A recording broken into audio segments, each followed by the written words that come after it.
All right, my friends, let's talk about what types of alerts you should track in Alertmouse.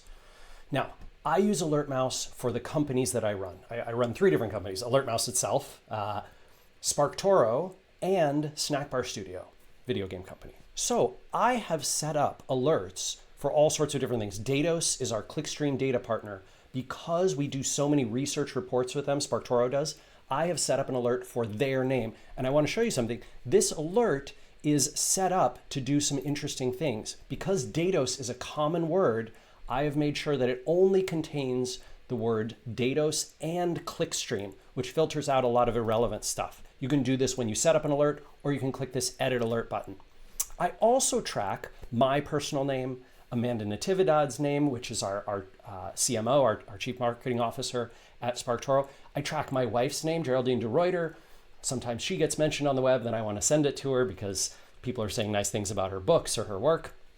I track some friends' companies. You can see I track Snackbar Studio mentions. Snackbar Studio doesn't get a lot of mentions, but once the game gets announced next year, I expect that that will go up significantly. And I obviously track this phrase zero-click marketing, which is something that Amanda and I coined at SparkToro, and we want to track whether that is taking off.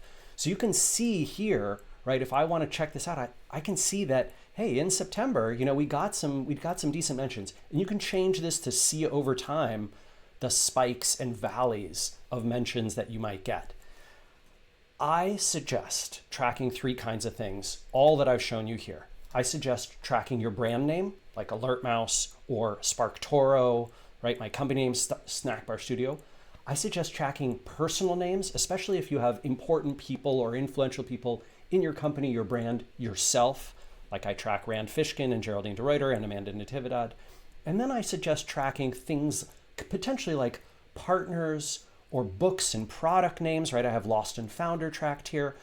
And industry terms like zero-click marketing. One of the things that I think is so great about Alertmouse is that for any of these alerts, I can choose, if I want to have them rounded up and sort of all sent together, or get individual alerts. My alerts all come to me together each day, which I find very convenient. But if you want, you can get individual ones sent to you separately in separate emails. So if you're forwarding them to a boss or a client or a team member, you can do that too. Those 3 kinds of alerts are my recommendations. Certainly there's other use cases. Anytime you want to create an alert, you just click this new alert button and add it to your account. If you run out, you may need to upgrade, but that's easy too.